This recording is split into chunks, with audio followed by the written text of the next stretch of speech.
A very good morning to Kenyan citizens. Welcome, and this is the current affairs segment, your trusted source for the latest news. It's set for discussions and impactful stories shaping our nation and beyond. I'm Angela Kabete, and together with Mr. Kimotho, we're going to dive into what has been happening and uncover the truth behind the news. So make sure that you stay tuned as we break it down right here, right now. Mr. Kimotho, yes. A very good morning to you. Good morning too. Wiki yako inakupeleka aje? Si mbaya. Iko poa kabisa, nashukuru. Oh, yes. Salimia watazamaji. Nataka kuwasalimia na kuwakaribisha kwenye show ili tuweze kuangalia ni yapi ambayo yako siku ya leo. Yeah. Yes. But before we dive into what has been happening, before we look at the state of our nation, it is always our norm to give you the verse of the day, an encouragement for you as our viewer. And today's verse comes from Matthew chapter 6 verse 33, and the read is, this is what it says. But seek first the kingdom of God and his righteousness, and all these things will be added to you. Wow, this is very interesting. Today being reminded that we need to seek the kingdom of God first, okay? This means taking God's will, you being aligned, okay? Making God your top priority in everything that you do. Ask yourself, by the way, ninafanya hii kazi, ninafanya this and that and that and that. Am I truly aligned to the will and the purposes that God has for me as a Christian and as a believer? Ndio maana inaanza kwa kusema seek first the kingdom of God above the materialistic things that you need, that Audi, that house that you need. Above all of those things, please seek first the kingdom of God. And then it continues and says that, and his righteousness.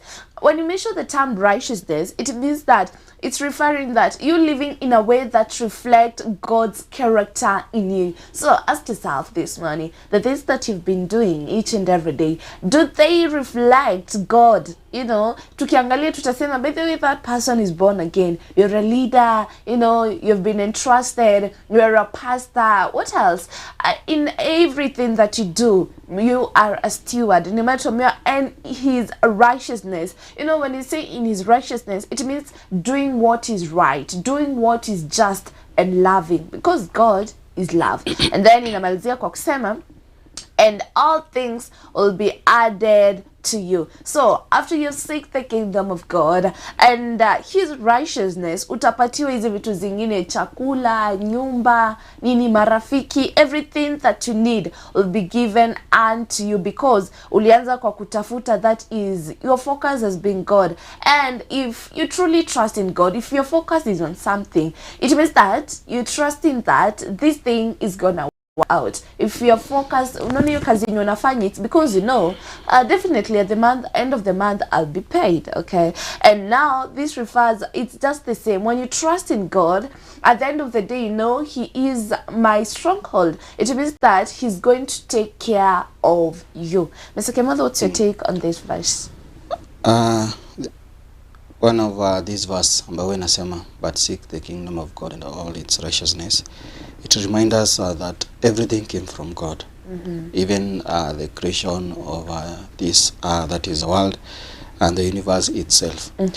So meaning that when you seek those things that are more important, and when we actually allow ourselves that God to lead us to what we need, it becomes one of the best, because not everything in this world is good for us.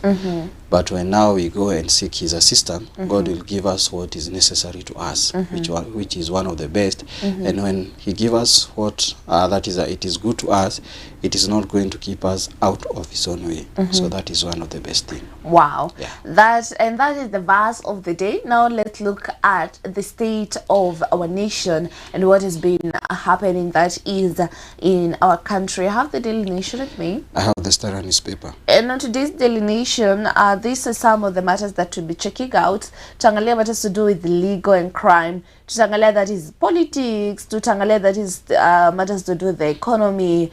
Be checking out matters to do with human interest and matters to do with the health sector. What about you? So that is a gazeti la Standard. Kiangalia kuna mambo ya finance bill, kuna mambo ya extrajudicial killings, that is a bit of politics, and that is among the other news ambazo tutaweza kuziangalia siku ya leo. Okay. Yes. So you go to start with the Standard. So kwa gazeti la Standard, I can see hapa that is on page 3. Nikiangalia hapa naona CS, that is a John Buddy, ameshika that is the briefcase ambayo huwa inapatio that is a lot of security wakati anaenda kusoma that is the budget kule to the National Assembly.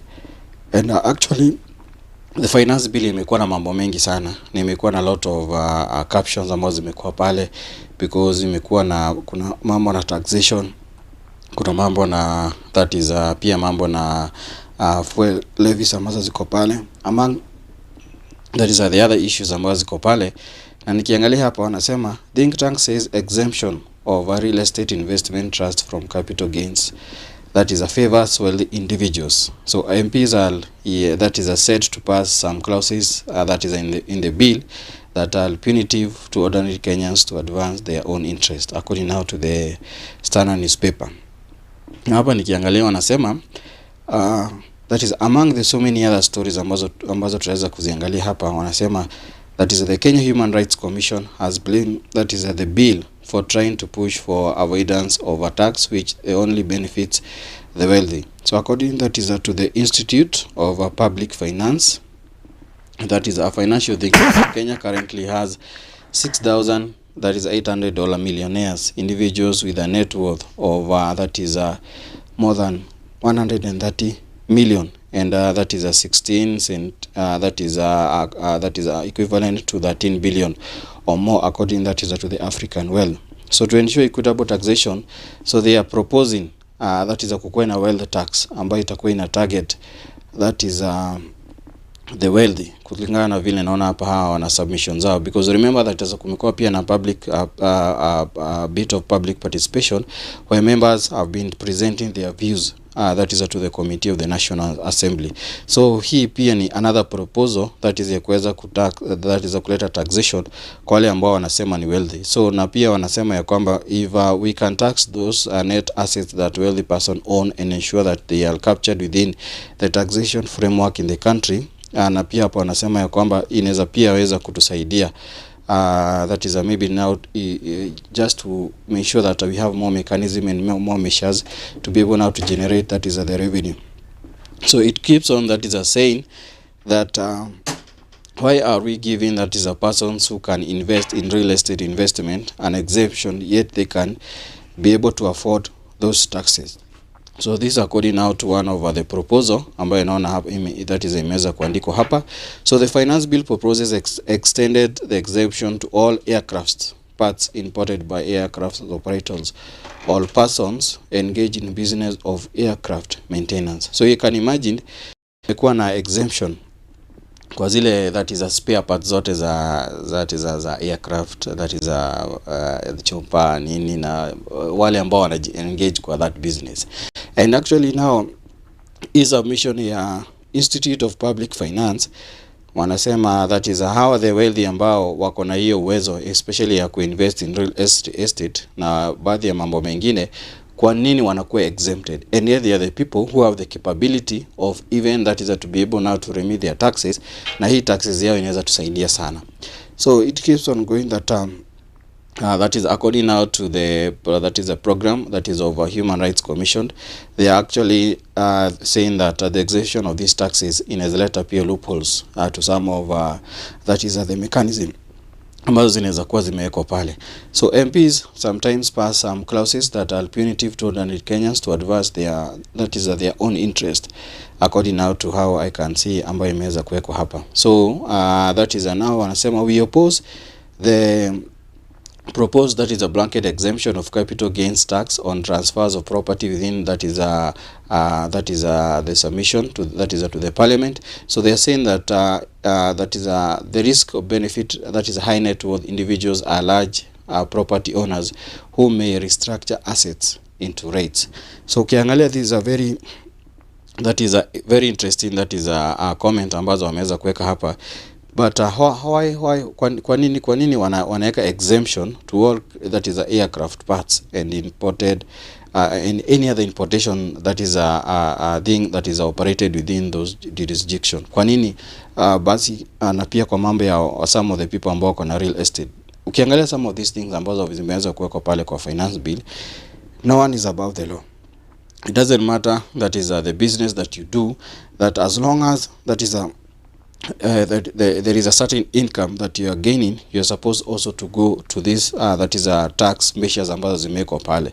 Then at the same time also it is also good to, kama kungekuwa na clause pia ambao pia inge enforce also the elected members of parliament pia nao pia wakuwe taxed. Ingekuwa pia imetusaidia sana, kwa sababu pia nao pia wako na vitu ambazo huwa wanafanya pale, na pia kuna ile mshahara ambao wanapata kama Wakenya wale wengine ambao wako pale. So these are some of the issues ambazo ziko hapa. That is among the so many other issues. Nikiangalia hapa pia the private sectors lobbies for 5%. That is a pay relief according now to John Badi budget. Ukiangalia pale kuna ile pay ambayo ilikuwa pale na pia anasema itakuwa relieved by 5%. So those are some among the other stories ambazo nikiangalia hapa concerning the finance bill that is ambayo imeleta a lot of controversy. Yes. And I can see in relation to that matters to do with the finance bill, that is page 8 of the Daily Nation. It reads that private sector push to cap pay at 30%. You know, this is what has been on the spotlight. And you know, as you have mentioned, in recent years many Kenyans have complained about that is the high cost of living, increased taxation, and pressure on businesses and workers. And now the current situation, that is what I'm reading, or what the article says, that Parliament is considering changes affecting, that is, the private sector pay taxation. And now private employers are warning that the proposals could increase job losses, because some are arguing that the tax burden is becoming too heavy for businesses that are already struggling, that is economically. So what will really happen? Because at the end of the day, mwananchi ni yeye anaumia from what I can see here. And non hapa there's a statement that from Mr. Mora alisema that elevating the net take-home pay directly triggers consumer spending, driving immediate, predictable return revenue, added tax, that is the VAT, and excess duties at a point of sale. And then we have, that is Dr. Bedi added that said data from the latest Kenya National Bureau of Statistics Economy Survey 2026 backs their revenue projection to the government, and should a 5% reduction in the pay be adopted. And he said that the statistics show that the Kenya's real GDP grew up to 4.6% in the year 2025. That is what he said. So some of the people out here are defending this, and then we have the common mwananchi ambaye ana complain that this is heavy for them, and then you have, that is, the sectors are complaining that this will be hard for them to sustain some of the employees in their companies, meaning that kutakuwa na, that is, job losses in our country. So it means this is going to bring a great impact, because it could affect, that is, salaries and take home pay, and also businesses may reduce, that is, hiring cost or cut cost. So imagine mtu ambaye ako na biashara atapunguza pesa ambayo anafaa kulipa mwajiriwa wake, yeah. And now don't forget, wewe ambaye unalipwa as a Kenyan citizen pale nje, the cost of living is high. It means you also need to find other ways to survive. So it means that generally kila mtu anakuwa affected, and also the young people are seeking jobs. Wale the young people, unajua tumekuwa tukistruggle with high rate of unemployment. The young people who are seeking jobs right now, wataenda wapi? Unaona watu wengi wataenda kukua in drugs, and also kutakuwa na guns wataongezeka, and also this may increase, that is, public debate around taxation and government spending. So generally we can say that is economic policies should balance, that is revenue collection, even if they believe or they say that this is going to boost, that is, our economy as a nation. Generally we want to grow as a nation, but it doesn't mean that growing, as we grow, we continue suffocating the people who are involved in this growth. So what do you think about this as a Kenyan citizen? Because also the government has a responsibility of protecting the ordinary mwananchi and also protecting the businesses that tumesema ndio zita play a growth in the growth of these countries, and also need to create that opportunities for the young people. So talk to us on 0799 200 100 and tell us what you think about this. Yeah. So on another story is that kwa mwe kulikuwa ni ile issue ambayo ilikuwa imeleta a lot of controversy about the church construction ambayo ilikuwa itengenezwa pale, that is State House. Na pia the same time kulikuwa na ile the national, that is annual breakfast ambao huwa inafanyika pale. In this case ilikuwa that is imekuwa submitted pale to the parliament. So I can see here ya kwa gazeti la Stana wanasema disclose your budget for prayer breakfast, parliament ordered. So High Court says mwananchi have a right to know their tax, how their tax is spent. That is according now to Justice Mutai. That is, however, he declines the annual event as unconstitutional. So the High Court in Nairobi has ordered Parliament to disclose how much it spends on the annual national prayer breakfast. So Justice Gregory Mutai said it was against the right of information for the House to deny the taxpayers details on how their money was spent. So this is one of the good comment from a judge ambaye anasema it was against the right of information for the House to deny the taxpayers details on how their money was spent.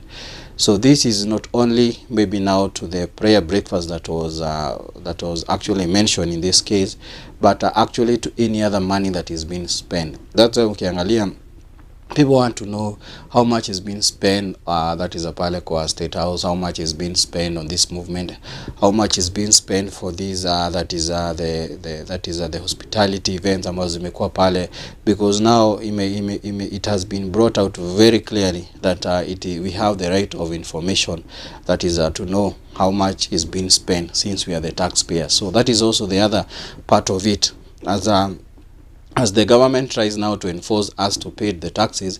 It is also their mandate also to ensure that they tell us how they have spent this money. So some of the government, that is some people ambao government ambao wamepatia some that is a mandate, that is to oversee certain mandate. Wakati ambao wanaulizwa haya maswali, they are now supposed maybe to be angry, because unakutaka some of the CS wanakuwa question, wanaona saa zingine wanakasirika. Some of the MPs pia wanakuwa question, because this taxpayers money not only si ile tu ambayo inatumika na president, it is also the money that also it is being used even by the government, that is the governors, the MCAs and also the MPs. So he also ordered the National Assembly to provide the requested information within 30 days in a format that is accessible to the normal layman. So this is something ambayo the judge pia ameweza kusema ya kwamba the budget that they normally use, that is wakati kuna the national prayer breakfast ambayo iko pale, wacha ikuwe submitted. Haikiwa submitted, wacha pia ikuwe submitted in a way that any other person can be able now to understand it. So this is one of is the best thing that we enjoy when we get, that is a good judgment according now to how the constitution guide us, that is from the other side of the corridor, that is of justice. So however, the judge declined to declare the annual event as unconstitutional. Justice Mutai observed that although the issue of establishing a state religion raised by that is a petitioner was important, it indeed to be, that is a pursued separately in a fresh, that is a case. So inamaanisha hapa pia kulikuwa na another, that is a case ambazo zilishikanishwa. Kulikuwa na ile mambo ya ile State House, that is the church ambayo ilikuwa tengenezwa pale State House, na pia mambo ya the national breakfast, because walikuwa wanataka walikuwa wanataka pia wajue how much is being spent. Pia at the same time, that is walikuwa wanataka pia ifutiliwe mbali, but the judge pia akasema ya kwamba hiyo haiwezi futiliwa mbali because it is not unconstitutional. So it means that the way it was started that is in a constitutional manner. But pia nao kumekuwa na ile issue ambayo pia that is imekuwa ikileta mjadala mwingi. Remember that kulikuwa na hii issue ambayo ilikuwa ya kutengeneza that is 8,000 capacity church at the State House. So na pia hawa civil groups wanasema this might be in undermine the constitutional, na pia at the same time wanasema that is by privileging that is a Christian through such state-linked infrastructure, the government risk entrenching religious that is a favorism, that is a marginalizing other that is a faiths or non-believers, and undermining the constitutional principles of religious neutrality. That is how they were argued, na kulingana vile ambavyo walikuwa wamepresent that is this case ambao walikuwa wameweka pale. Remember that is although sioni that is the amount, but pia kuna amount ambayo ilikuwa that is inakuwa subjected now to the construction that is that is the State House, that is a church ambayo ilikuwa pale. So the four lobby groups now joined other lawyers in bid to block that project. Na judge pia amesema they should present this case separately now from the national breakfast. Since now the national breakfast that is imekuwa that is the judge ame declare kwamba ilitengenezwa constitution, pia now the other issue pia wanafaa pia now waweze that is kuweza kuangalia. But it is a good thing because it is good to know how much is being spent. It is not a crime, and this is a good thing that the judge ameweza kuileta vizuri, because wakati pia mtu ana question, it is good enough to know, and that's why ukiangalia the control of budget na pia the office of the auditor general, wakati wanatoa hii report, they should not be criticized for what they are doing, because what they are telling us, they are giving us back to this is what you gave as a revenue of taxes. This is what was allocated to this ministry. This is how it was used. This is how it was supposed to be used. This is how they misused according now to the regulations that they were given. So this is one of the best move that we can see now from the corridor that is the corridors of justice. And actually is it na pia inatuonyesha ya kwamba if you have any other maybe ways, this is also one of the best mechanism that you can be able to do. For example, tuko tunaona that is kama huku Nakuru kuna watu walikuwa wamesema watafanya demonstration because of the county that is a management issues ambazo zimekuwa zikiendelea pale. This is one of the best way to submit your cases pale. Submit your case now to the corridors of justice pale kotini. Submit all your cases ambazo ziko pale, all that is the evidence that you have, and such this verdict itatolewa ikiwa mzuri sana without any other harm ama any other distraction ambayo inaweza kuwa pale. Yes. And I think also these leaders wanafaa kumsure that chapter 1 of the constitution inaongelea matters to do with accountability and transparency. So it means that Kenyan citizens, they need to know how their money is being spent. The same way when wanna collect taxes, in the same way they need to make sure that Kenyans wamenijua this is what you gave and this is how it was utilized. And indeed we can say it's a good thing, because kutakuwa that is the aspect of accountability. Yeah. And away from that, another story is matters to do with the health sector. One of the highlights is nimesema tutaangalia on the Daily Nation, that is page 3 of the Daily Nation. It reads that relief for patients as Kenyatta National Hospital installs new cancer machine. This is something that is good, and actually we can say it is a relief, because I know the hospital has been struggling with cancer treatment delays because of some radiotherapy machines were breaking down often, and cancer patients in Kenya have repeatedly faced that is long waited list, expensive private treatment, delay diagnosis, treatment, and peer emotional and financial pressure on families. And currently, that's why ukiangalia they're calling it relief, because now the Kenyatta National Hospital has installed a new LINAC machine. It's called the linear accelerator machine, used in cancer treatment. At least this is something that is good, because this machine helps to deliver radiation treatment and more accurately, and also it reduces wasting time for patients, improves treatment efficiency, and this comes after months of complaints about delays. And we can say that access to that is healthcare should never be a luxury in our country. It should never be a privilege, because lazima watu access that is healthcare. And I can see there is a statement from Veronica Nyambura, and I say that I did not know what to do. The doctors told me to wait, but you cannot just wait when you have cancer. These are some of the statements from some patients before the machine was brought. People really struggled a lot.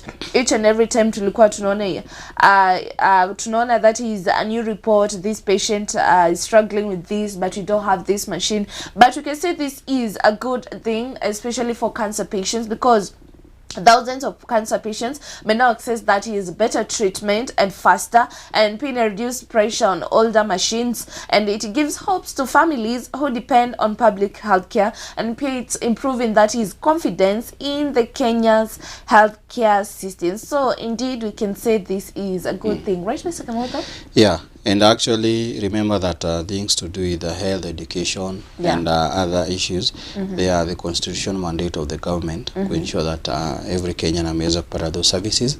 So this is one of the best thing, because unajua kuna one of some of the bigger hospitals, if we can use that name, kuna Kenyatta, Nairobi Hospital among the rest. So inamaanisha wakati kuna hizi machines zinakuja pale itaweza kutusaidia sana, and we actually that is urging the government that is to do more effort to ensure that the services ambazo inafanya some of the Kenyans waweze kutoka outside the nation, some of these machines inaweza kuletwa that is to some of the hospitals ambao tuko nao hapo, kwa sababu tuko na madaktari ambao already they are qualified to that is to offer these services. So this is one of the best thing, na pia unajua ikiwa hapa locally inakuwa ni better, na pia services inakuwa ziko sawa. So it is the best thing. Yeah, another stories. So inaonekana hapa that is kumekuwa na cases ambazo zimekuwa zikienda kotini.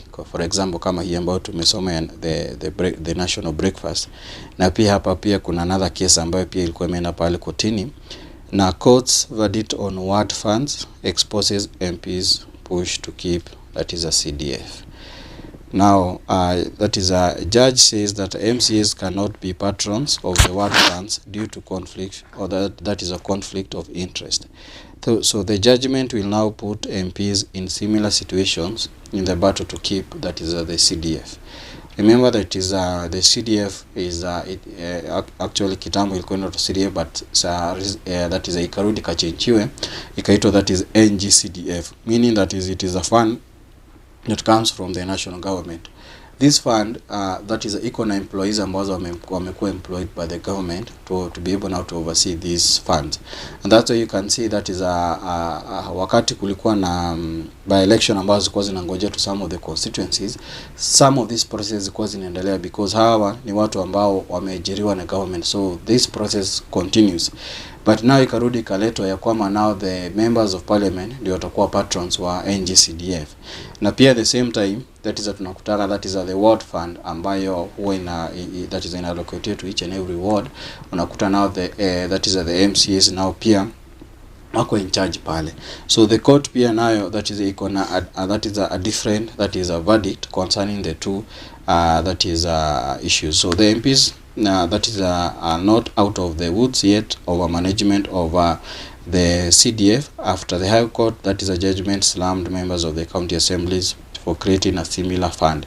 So in a verdict now that is affirms that MCAs just as MP cannot sit as patrons to such funds while still playing an oversight role for the money that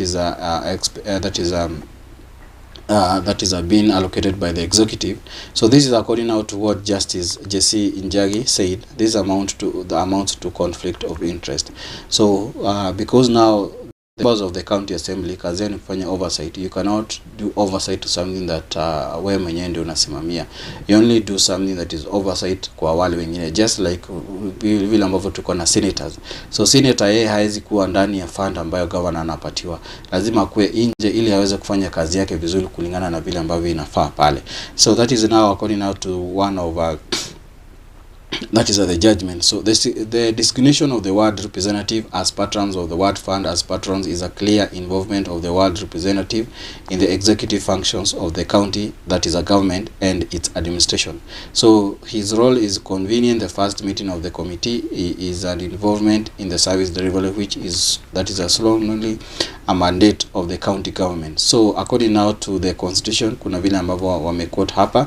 So that is alikuwa anatoa this judgment ya kwamba the MCS pia wanafaa that is wakae from now the other side ili waweze that is ku monitor how this fund is being used that is correctly. So the judge declared that the section 13, that is clause 3 and clause 4 of Tana River County Ward Bursary Fund Administration Act of 2 of 2014 are unconstitutional for creating a ward fund. So the case also pia that is imeweza kuangaziwa pale. So means that ile allocation ambayo huwa inaletwa pale to the ward, it can only be brought now from the executive of the county, na pia kwa sababu kuna wale representative ambao ni wa county, hao pia ni wanafaa nao pia waweze that is kukuja na hizi processes now to the ward, na pia now the MCAs pia naye kazi yao pia ni kuweza kufanya oversight. So inaonekana that is kama kuna county ambayo ni kama Tana River hapa walienda waka create that is the ward bursary fund. Sasa hapa ndio that is the judge anasema that is it was also unconstitutional that is for creating that is that fund. So in meantime, MPs have been in a long standing battle for retaining control over that is the development money. It initially revolved around that is the CDF, in this case all courts from the High Court to the Supreme Court ambao pia wamekuwa kisikia hii that is this case. So the Supreme Court pia kuna the bench ambao pia wataweza pia kutoa that is waliweza pia maybe that is watatoa judgment yao, but kulikuwa na hii case ambayo pia ilikuwa imepresented kuwa pale. They found that the MPs were only allowed to legislate and oversight the national revenue and its that is expenditure. So the court was of the view that the CDF law granted MPs power to carry out counties functions.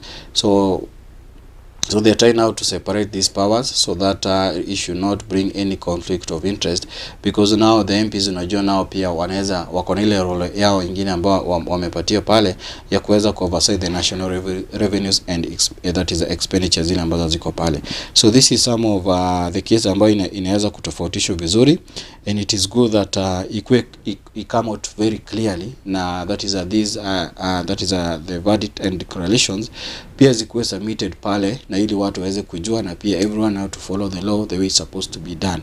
So this is some of the things, and this is some of the exercise that we can actually do to that is to exploit the constitutional mandate that we have been given through the corridors of justice. Yeah. Okay.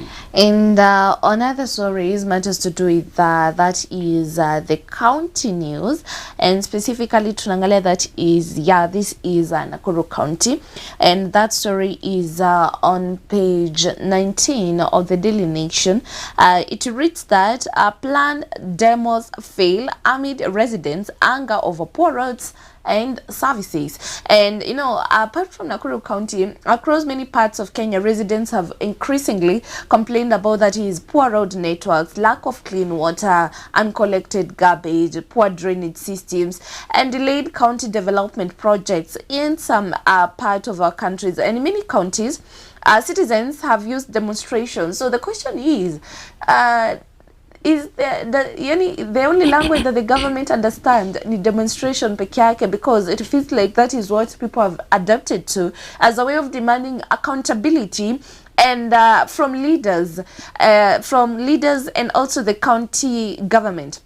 And that's ukiangalia that is the current article is focusing that is Nakuru County, and they're raising concerns about that is poor infrastructure and services, but that did not happen. And ikiangalia hapa, the reason as it did not happen is because maandamano ilikuwa inafaa kuanzia that is section 58, where protests were expected to begin. Calm prevailed for most of the morning.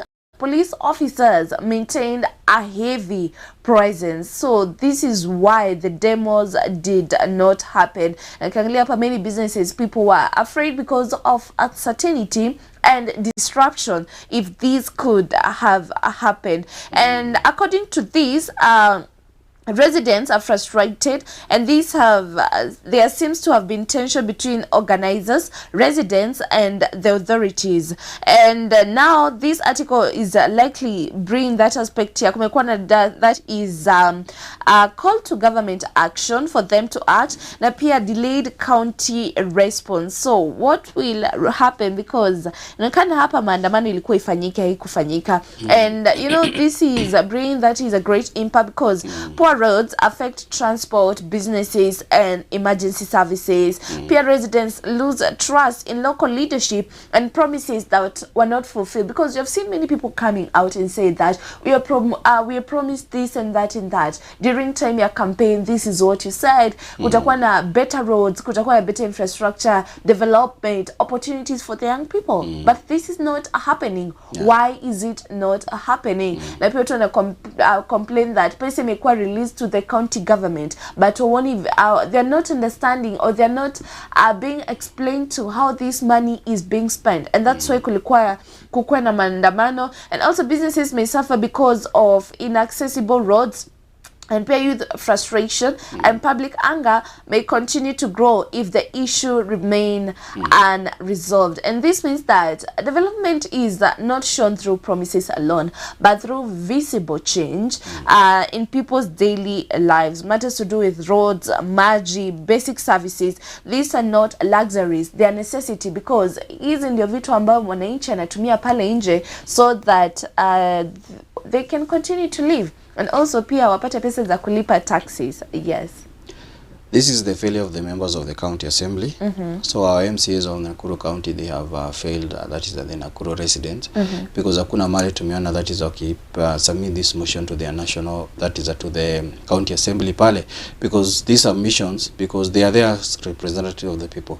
So how ndio wanafaa push na weke hizi submission kulingana na vile inafaa, na wa request that the government, that is the governor aweze kuimplement some of these issues ambazo ziko pale, because pia na yako na kiti ya kuweza kufanya haya masuala yote ambayo yako pale. Then right now kama Nakuru as a city itself, kuna zile funds ambazo pia ina receive that is now from the other organizations ya kuweza now to improve the city status ambazo iko pale. Pia nao kuna the committee ambayo pia iko in charge ya the Nakuru City Board ambayo iko pale. Pia nao wanafaa waamke na pia waweze kufanya jambo. So this that is despite now pia ukiona wananchi wakiamua that kufanya vile, kwa sababu kuna wale ambao pia that is wameweza that is kususia kwa kazi yao, because this is one of the that is a mandate, oversight mandate that the MCAs ambao wameweza kupatiwa pale. But tumeona kana kwamba wamekuwa tu wakitulia pale.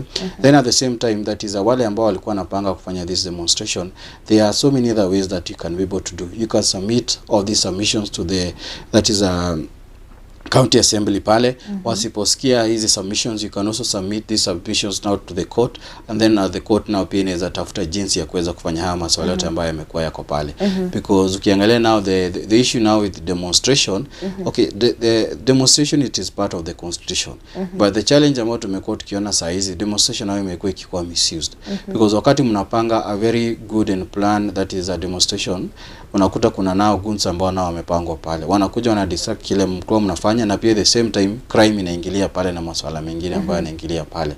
But let us now try also now to exercise some of these constitutional rights ambazo tumepatiwa pale. Na pia the same time pia kuna ile nyingine ambayo pia inakuja kama 2027, because unakuta watu wengi wana complain hapa, but ikifika siku ya uchaguzi hawayuko kadi. So uko kadi. And also the county government of Nakuru, they need to understand that citizens are raising their voices about service delivery, because it's part of the democracy, and which is makes it their right to access those services. And as we wind up, what do you have there? So as we wind up, pia nikiangalia hapa kuna masuala mengi ambayo yako kwa gazeti, that is tukaweza kuiangazia that is yote, na pia kuna that is from the readers corner, kuna some of comments ama sentiment ambazo zinakuwa zimeletwa hapa from some of the leaders. Na nikiangalia hapa nasema Kenyans should vote wisely in 2027 election. That is what the former president Uhuru Muigai Kenyatta said wakati ambao that is kulikuwa na mkutano ambao ulikuwa pale. Na pia at the same time, do not use campaign rallies to spread hatred and fear. That is now according now to some of the organization, and especially pia the IBC pia waliweza hapo. Na pia nikiangalia hapa kuna masuala ambayo imekuwa yakiangazia sana this week. After unfortunate Kilifi incident, officers must start taking president's security more serious. So hii ni after tuliona what happened the other time. So these are among the so many other stories. Na pia kwa masuala ya sports tunaona that is the FIFA, that is a president, that is ambayo anaitwa Hussein, aliweza that is kukuwa reinstated according now to the FIFA. That is a regulations ambazo ziko pale because alikuwa suspended kwa sababu ya masuala fulani, but kuna zile standard ambazo FIFA alisema hawahutumia na wakasema yeye endelee. So there are so many other stories that you can reach out now to the newspaper so that you can be well informed. Yeah. And Mizpah House of Prayer invites you to the annual Sonship Prayer Summit 2026. This is a call to all church leaders, pastors, prophets, bishops, and they're all invited. You're all invited for a powerful week of prayer and teachings. This summit will kick off, that is on the 22nd of June to the 26th of June 2026. For more information, please contact 07-277-66553. You have something to tell the viewers?